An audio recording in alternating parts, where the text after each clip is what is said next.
Hey, everyone, it's Sebastian, the Candle Business Pro. Hey, I've got 5 more questions that people have asked inside of our community. So let me get into those. If you have questions to submit, join our community. It's completely free.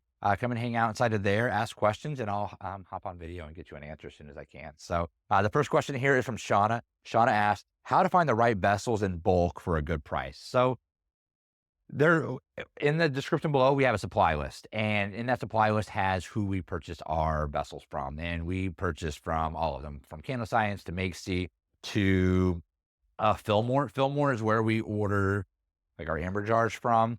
We get these matte black ones that we sell a lot of. These are actually also from Fillmore, but they're clear, and we have them sent to somewhere that has them sprayed for us. There are some suppliers now that have matte black. The problem is I don't know how well their business is doing on selling those. And tomorrow they could just go out of stock, right? And I can't have that because we have such a big line of matte black that we do around those. So we actually have those sprayed for us. That doesn't necessarily answer your question. That's more about like how to get custom vessels made. But to answer your question, you just got to buy more. And if the candle vessel is the expense is a concern, think about doing something like what we started with, where you just use a plain glass. These are going to be the least expensive thing you can buy, and putting nice labels on them. So this is what our entire base collection here, our classics, is all about. It's all about a vessel for less than $1, and we put nice labels on there. You don't need to have a nice vessel and a nice label, because then your costs get really expensive. So we do carry some of the more higher end vessels. I'm coming off camera now, but um, like these here that have lids. And these are $5-6 a pop. So are these $5 or $6 a pop there. So we got to buy them in bulk. So we'll buy these at 12 cases at a time, where we're going to save 20-25% whenever they go on sale. Also, like these Seraphinas, we will absolutely love this vessel, and we'll buy them whenever buy them in bulk, where we can get a little bit of a discount there. Also, sometimes the suppliers will have sales. So we try to keep people updated whenever there's a sale inside of our people that are on our newsletter list. So that's something you can join as well. It's completely free. So that answers that question there for Shauna. Just buy in bulk and shop around. But again, an opportunity is to do something that's clear and just put nice labels on there. You can even go for less expensive options like this. This is a 9-ounce jar. It's a 7-ounce pour, and we just put some labeling on them. These are our odor eliminator candles there. All right. So the next question is from Marianne. Marianne says, how do I stop candles from sinking around the wick? So that's going to happen. So whenever you have a candle, and it's going to be normal for the wax, whenever you pour that it's essentially the same thing like as a wet spot, where you see that the wax has pulled back from the edge of the glass. It's going to do the same thing around the wick sometimes. And you're just going to want to heat gun it. So we always heat gun it, even if it looks perfect. And I'm talking about soy here. So with 100% or with like 464 soy wax that we pour, we'll always heat gun it, because the sinkholes, it may look perfect up top, there can be a sinkhole around that wick right underneath. So we always heat gun to about 1/8 of an inch. Even if it looks good, we always are going to heat gun it, because when you're heat gunning it, you can kind of see them like open up. So always do that, but it's not a big deal. Once you have the top layer, once you heat gun that top, and you've got about 1/8 of an inch melted and that's solidified, you're going to be good. Because if there is a sinkhole, say halfway down around that wick, it's not a problem, because as you're burning your candle and it's melting, it's going to fill in those holes. So you're not going to have an issue there. The issue is when you have a sinkhole right underneath the top layer, and you light it and it just like opens up, but there's nothing to burn. And so nothing is filling that hole. That's when you have a problem of a self-extinguishing candle there. But don't stress about it. Like, just use your heat gun. Totally normal, and you're going to be fine. Jodie asks, how to be successful for years to come? For years to come, first thing, you got to have an email list. You got to have customers that you can always reach out to. Social media is going to change. Posting on social media, like we do it often, but it'll show, like when you have a business page, you post something, and we don't have even a huge follower on social media. So say, I think we have like 2,500 people, and it'll show like, oh, 200 people saw your post. It's like, well, what happened to the other 90%, right? So social media is always going to change. It's always going to change platforms, Facebook, Instagram, TikTok. Maybe there won't be TikTok. Maybe there's a TikTok now, depending on whenever you watch this video. Maybe it's back. Maybe it went away. I don't know. It's always going to be changing. I mean, can you imagine if you started your business around MySpace? If you're under if you're under 40, you might not know what that is. But just so social media is always going to change. Email is here for the foreseeable future. So always capture people's email as far as when they buy from you. There's lots of opportunities to do that. So that's going to be a way of having longevity. But ultimately, you need to diversify your business. So you need to see what works, and you can have revenue streams within your candle business multiple ways, and it can shift on what's working and what's not working. So for us, we do markets on the weekends occasionally. Now we don't do it as much because we have other revenue streams of our business that is coming in. For instance, we have 3 brick and mortar stores now, so we can't necessarily do markets all the time. However, if we were to lose one of our stores or decide that one of our stores isn't performing the way we had hoped for it to, we could get rid of that store, and that would free up some hours to where we could do some of these markets, because those markets can be really lucrative. Also wholesale. So January to April, I am going hard on wholesale. So we got an entire wholesale course of exactly how I do it.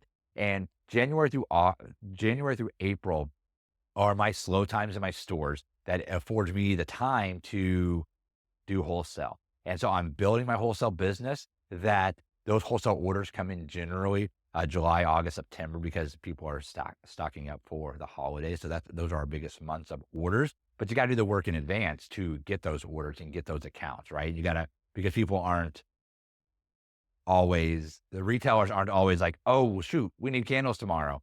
They're planning ahead for their season. You may see like the trendy magazines will show us what is hot for like 6 seasons from now, right? It's like it can be summertime and they're already promoting what's going to be hot for summer like next year. So you got to think ahead when it comes to wholesale. But we have an entire course about that if you want to go deep into wholesale. But that's just another one of our revenue streams. So we have our markets that we do. We have our stores. We have wholesale as well. We also do in-house candle making.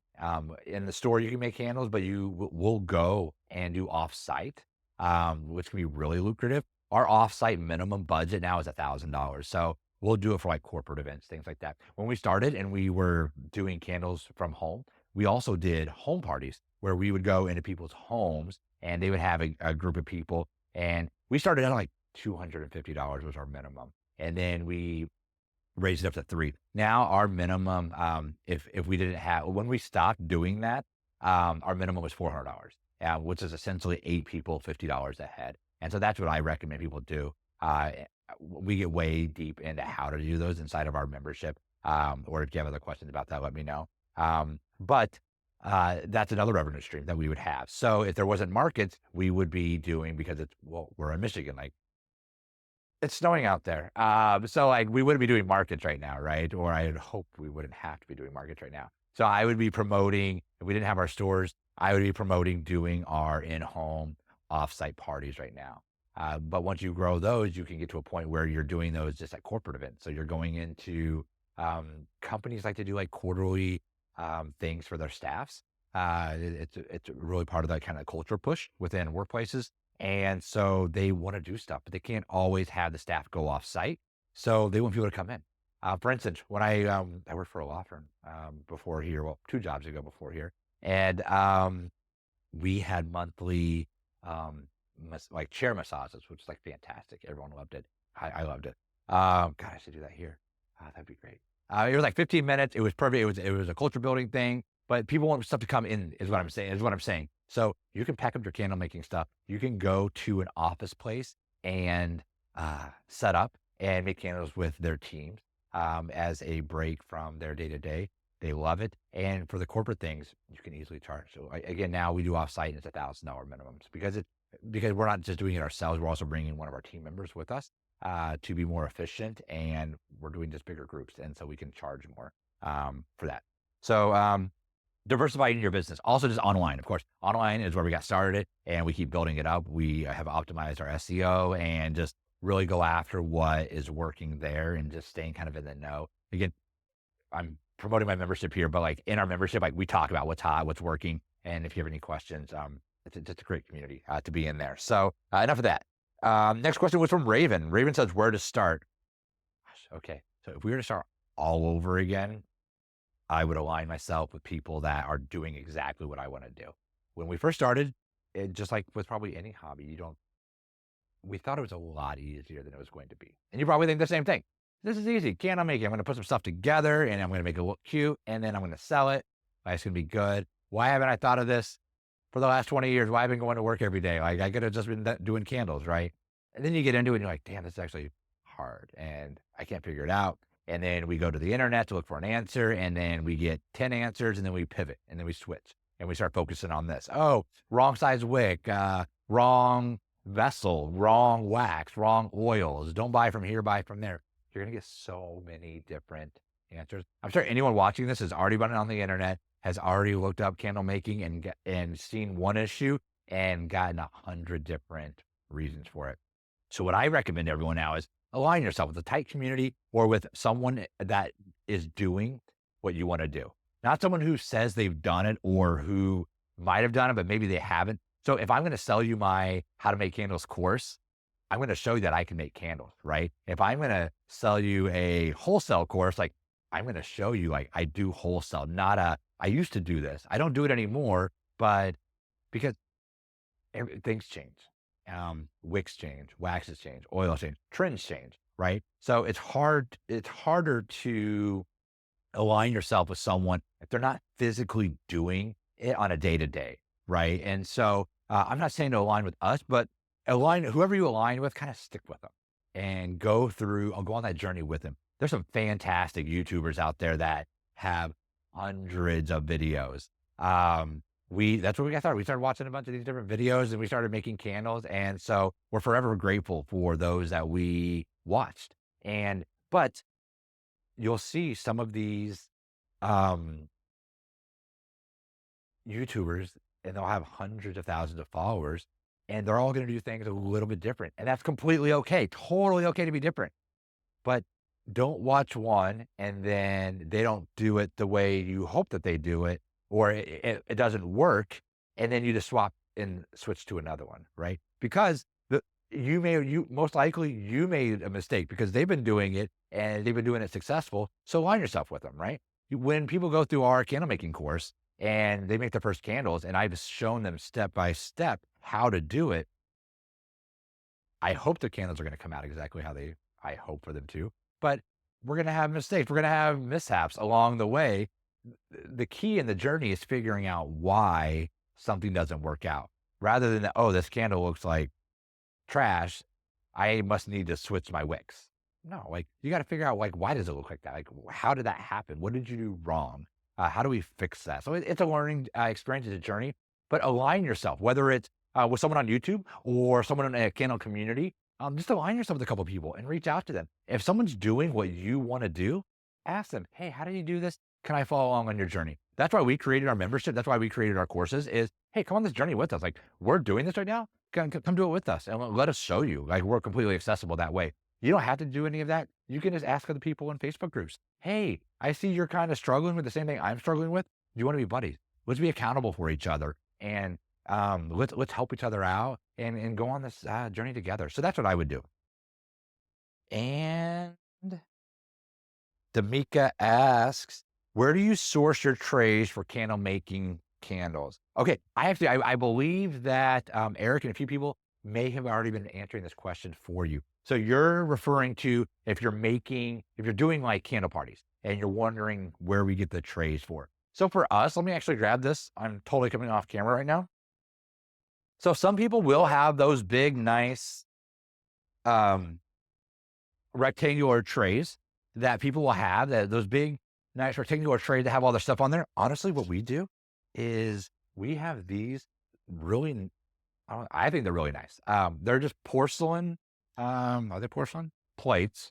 And then we have our measuring jigger. And then we have our spoons on the plates. That's what we do. I know there's some that are much bigger. So, but we're doing the way we're doing this is we don't mind like the pictures and the things on the table here in the stores. If we're doing this off-site somewhere, you're going to want to have something like a bigger tray. And so to answer your question of where to get those trays, uh, search on Amazon just serving trays, rectangular serving trays, and you're gonna get a whole slew of options there. You can also get this like at the Container Store, but I would start inexpensive because one thing you want to test with all of those is if the oils that you're using are going to eat through the material. So we, for instance, clipboards. So we have clipboards that we, put our candle making stuff on here for our customers. We went through like 3 or 4 different um, clipboard manufacturer or companies that we'd ordered them from because the oils would just like eat right through it and then they look terrible. Same thing will happen with those serving trays. So be cautious before you buy a ton. Buy it, buy the smallest amount available and, spill a little oil on there and see if it eats through it or not. Plates they're perfect. They don't get eaten through. That's why we really like those. But you can get like metal serving trays if you want to go have like kind of a rustic look. You can certainly do that. A lot of like Webster. It's called. It's a wet. It's I can't even say it. It's a restaurant website that restaurants buy stuff from. So it's called Webstronaut. Instead of restaurant, it says web at the beginning. And we actually bought our tables for our one of our stores from there. Service isn't great; they're okay, but you can get on there. You can see like serving trays that restaurants buy. Like sometimes you'll go to a restaurant and they'll give you like a big metal tray, and then like they have like a plate on it and things. But that tray itself is really handy and it's metal. You can find them there, but then you can also go on Amazon. You can go to, like I said, the Container Store. They're gonna have stuff. Container Stores can be a little bit more expensive, I think, unless you buy them in bulk. Um, but just change what you're searching for. So those really, really large plates are called chargers. So like there's a plate and then there's a serving plate and then there's a charger. So if you're looking for a charger, ours are just regular 11-inch plates that we use here. But if you're looking for, you can get like really large plates, and that can hold like your picture on it as well. If that's what you're looking for, and it is good to have something large. I'm thinking back to like when we would do this in people's homes, because not only will oil eat through, like I said, the tray that you have it on, but oil will actually eat through like someone's dining table. We've had issues with that. So make sure that if you're going to do parties, which I assume you are just from your question, make sure that you have something that you lay down whenever you do those parties. So we would always have um, a tablecloth that was considered, I think, waterproof because on one side it was kind of like a thin plastic, and then on the top side, it was just a nice material, but it was washable. So we would always lay that out first because people are going to spill. They're going to have that shot glass. And instead of putting it back on the plate, they're going to accidentally put it just on the table itself. And it doesn't seem like a big deal, but it'll eat through some of the finishes really quick. So that was a long-winded answer about that. How do you get them? Just check on Amazon, check for chargers, check for rectangular serving trays. You can also go to the Container Store if you have one of those close to you as well. So it looks like that's the 5 questions for the week. Hopefully I didn't ramble on too much. Hopefully this has been beneficial. Again, if you want to submit questions, join us in our Facebook group. There should be a link below to come and join that. It's completely free. If you want to learn candle making from us or wholesale from us, we've got courses on that. It's exactly just how we do what we do. Again, you don't have to do any of that. There's plenty of resources out there. But if you want to go from A to B as quick as possible, that might be a way for you to go. And then also we have that business membership, which that's not for candle makers. We don't talk about how to wick. We don't talk about what waxes are more complicated to work with. It's more about the business side of, hey, how do we grow? How do we optimize our website? We just did a branding workshop on, branding isn't just a logo. There's 7 different facets to branding, things like that. That might be an opportunity for you as well. But certainly I'm happy to completely continue just to do free videos as well. So hop in the group, ask questions, and I'll answer those for you next week. So thank you so much. Take care.